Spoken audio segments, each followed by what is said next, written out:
Assalamualaikum warahmatullahi wabarakatuh. Waalaikumsalam warahmatullahi wabarakatuh. Ya, kembali lagi bersama Kak Doni.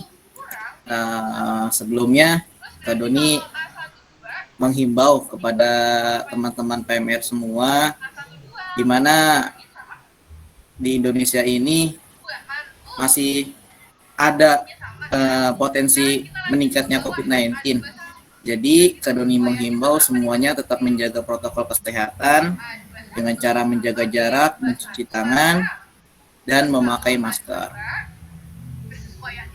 Untuk materi kali ini, Kak Doni akan membahas tentang relawan. Jadi di PMI ini sangat dibutuhkan relawan untuk membantu kegiatan-kegiatan dalam Kepalang Merahan Indonesia. Jadi sebagai organisasi besar yang bergelut dalam bidang kemanusiaan di dunia, tentunya PMI harus mempunyai tujuan yang jelas terhadap apa yang akan dilakukannya. Pelayanan yang diberikan PMI terhadap masyarakat banyaknya, yakni dalam hal penanggulangan bencana alam, pelayanan kesehatan, donor darah, dan banyak lagi bentuk pelayanan PMI yang diberikan terhadap masyarakat. Jadi di Indonesia ini kita hidup di Indonesia ini mempunyai alam tropis, kemarau dan hujan. Nah, banyak bencana-bencana yang terjadi di Indonesia ini seperti tsunami, gempa bumi, dan gunung meletus. Nah, disinilah fungsinya sebagai relawan yang dinaungi oleh PMI. Jadi pengembangan sumber daya manusia hal yang mutlak yang harus diperhatikan. Di mana saat ini PMI itu mempunyai relawan-relawan yang harus siap sedia. Jadi relawan-relawan ini bertugas sesuai dengan koridornya. Jadi dibagi beberapa jenjang.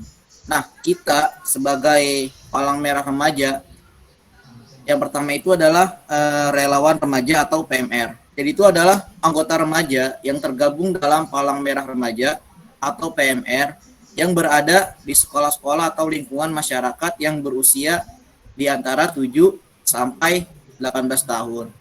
Jadi ada di SD itu ada mula, lalu di SMP itu ada madya, dan di SMK jenjang kita ini, SMK atau SMA, di situ ada tingkatan wira.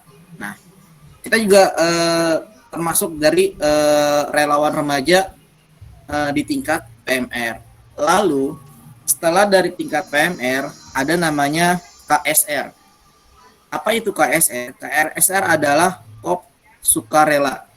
Jadi, di tingkat ini, relawan ini sudah relawan PMI yang sudah terlatih dan juga sudah mengikuti pendidikan sesuai dengan standar PMI dan merupakan tulang punggung PMI dalam setiap gerakan yang dilakukan di lapangan. Untuk Korps Sukarela ini, dia berusia antara 18 sampai dengan 35 tahun. Jadi relawan di tingkat KS dari PMR kita bisa jika kita berminat kita bisa melanjutkan ke tingkat dari KSR. Lalu dari tingkat PMR, KSR, yang ketiga adalah ada tingkat TSR atau tenaga sukarela. Di mana relawan PMI yang secara pribadi, personal, setiap seorang yang ingin mengabdikan dirinya untuk memberikan kontribusi kepada PMI, baik itu moral maupun tenaga sesuai dengan keahlian yang dimiliki. Kalau untuk TSR ini, usianya dari 18 tahun dan sampai tidak terbatas. Seperti itu. Lalu juga ada donor darah sukarela atau DDS. Jadi itu DDS adalah mereka yang secara sukarela menyumbangkan darahnya untuk orang lain tanpa mengetahui siapa orang yang akan menjadi penerima donor dorongnya. Seperti itu. Jadi teman-teman sekalian, relawan-relawan yang tergabung dalam wadah PMI tidak membedakan agama, ras, dan golongan seperti itu. Lalu gerakan Palang Merah dan Bulan Sabit Merah sendiri itu merupakan gerakan kemanusiaan. Nah, dalam melakukan tugas kemanusiaan ini memiliki keunikan, yaitu semua kegiatan utamanya dilakukan oleh relawan. Jadi untuk di bidang kemanusiaan ini, seperti ada bencana alam seperti gempa bumi, tsunami, sangat butuhkan relawan dari PMI seperti itu. Relawan ini sangat menjadi tulang punggung kegiatan Palang Merah Indonesia. Jadi mulai dari muda tuh yang tadi Kak Doni sebutkan, dari PMR, KSR, dan TSR. Seperti itu. Nah, program relawan seharusnya seefisien mungkin. Walaupun relawan bekerja tanpa imbalan, sebuah program yang melibatkan relawan tetap membutuhkan biaya. Jadi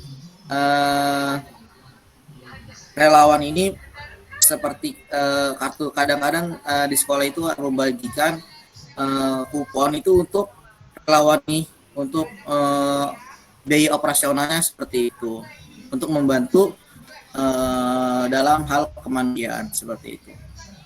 Jadi relawan juga memegang peran penting dengan tanggung jawab dalam rekrutmennya, seperti wawancara, ada organisasi, melatih, memilih sesuai kompetensi, menugaskan, supervisi, evaluasi, pengakuan, dan penghargaan relawan.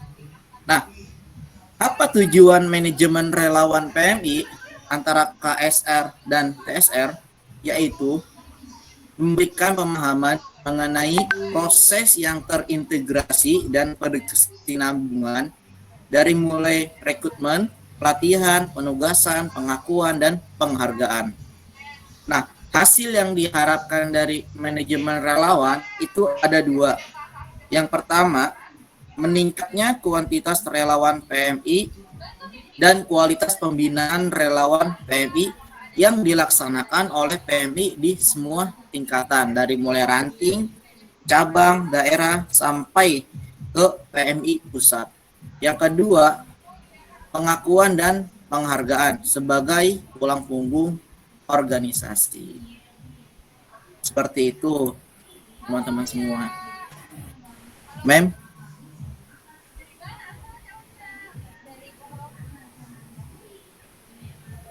Halo? Ya, halo. Ya. Ya. Gimana? Sudah, Mem, untuk materi tentang relawan, ya. Materinya seperti itu ya.